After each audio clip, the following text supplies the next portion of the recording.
Welcome to my CompTIA Security Plus SY0-401 exam review. Here we're doing questions 6 through 10. So understand the differences between an internal PKI and an external PKI. Understand that internal certificate authorities are going to be self-signed by a root certificate that's trusted inside, or external certificate authorities, while they're also going to be self-signed by a root certificate, these have to be globally accepted. So how do we get those? Things like VeriSign, for example. That is a globally recognized certificate authority that's signed for themselves. But that's an example of an external certificate authority. So make sure you understand the differences. In cryptography, make sure you understand things like Steganography. What exactly steganography is. Understand the difference between symmetric and asymmetrical encryption. Symmetrical and asymmetrical cryptography.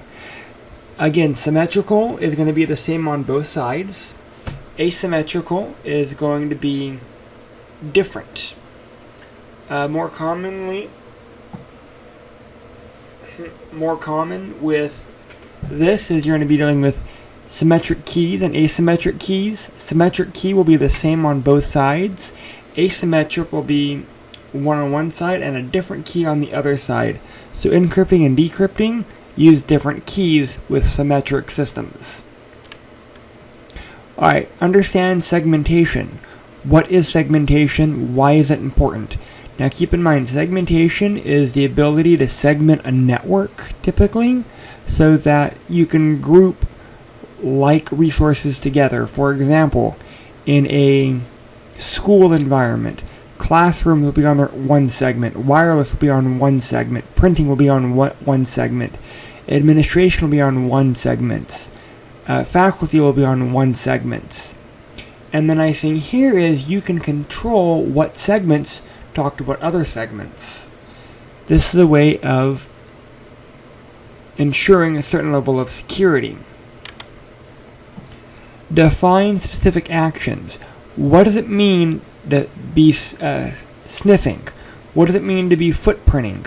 What is code review? What does bypass security controls mean? Understand what these actions are and kind of why you do them. Understand that sniffing is listening on the network.